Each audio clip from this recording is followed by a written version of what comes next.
తిరుమల గుడికి వెళ్లకుండా సాకులు వెతుక్కుంటున్నాడు. నిన్న గుడికి వెళ్లొద్దు అని పోలీసులు నోటీసులు ఇచ్చారా? నీకు దమ్ముంటే నువ్వు గుడికి వెళ్లవద్దు అని పోలీసులు నోటీసులు ఇచ్చి ఉంటే చూపించు. ఎందుకు అబద్ధపు ప్రచారం చేస్తున్నావు? జగన్మోహన్ రెడ్డి మీడియా సమావేశంలో తిరుపతి లడ్డు విషయంలో జరిగిన పరిస్థితుల మీద మీడియా సమావేశంలో ఆంధ్రప్రదేశ్ రాష్ట్ర ముఖ్యమంత్రి నారా చంద్రబాబు నాయుడు ఏదైతే ఈరోజు మాజీ ముఖ్యమంత్రి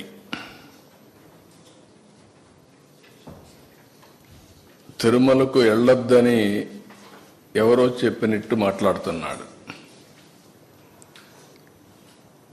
వెంకటేశ్వర స్వామి మీద భక్తుండే ఏ భక్తుడైనా సరే వెంకటేశ్వర స్వామి దగ్గరికి పోయే అవకాశాలున్నాయి. అదే సమయంలో ఎవరైనా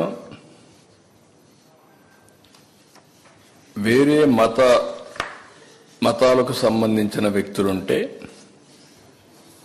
అక్కడ కొన్ని సాంప్రదాయాలున్నాయి. ఆ సాంప్రదాయాల్ని గౌరవించాలి.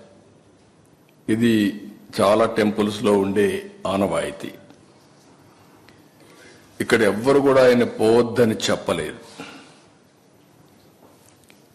ర్యాలీలు జన సమీకరణలు చేయొద్దని చెప్పాం. ఇటీవల తిరుమల తిరుపతి దేవస్థానంలో జరిగినటువంటి పరిణామాల వల్ల భక్తుల మనోభావాలు దెబ్బతిన్నాయి.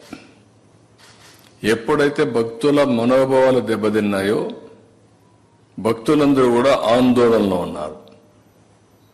ఆందోళన ఉన్నప్పుడు భక్తులందరూ కలిసి ఒక పక్క ఆర్గనైజేషన్ చేసి రాజకీయ పార్టీ ఈయన పోయినప్పుడు కొన్ని వేల మందిని మేము కూడా మొబిలైజ్ చేస్తామని లోకల్గా ఇన్ఫర్మేషన్ ఇచ్చారు. ఆటోమేటిక్గా ఎలాంటి అవాంఛనీయ సంఘటనలు జరగకూడదనే ఉద్దేశంతో అక్కడ యాక్ట్ ఆఫ్ 30 అంటే 10 మంది గుమ్ముకూడకూడదని తీసుకొచ్చారు.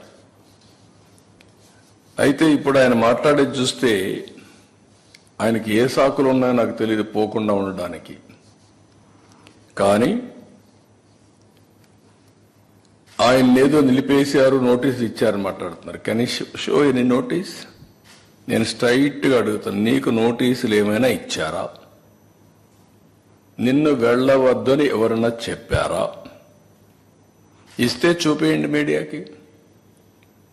ఎందుకు అబద్ధాలు ప్రచారం చేస్తూ ప్రజల్ని మభ్యపెడుతూ ఇష్టానుసారంగా ప్రవర్తించడం ఇది సబబు కాదని.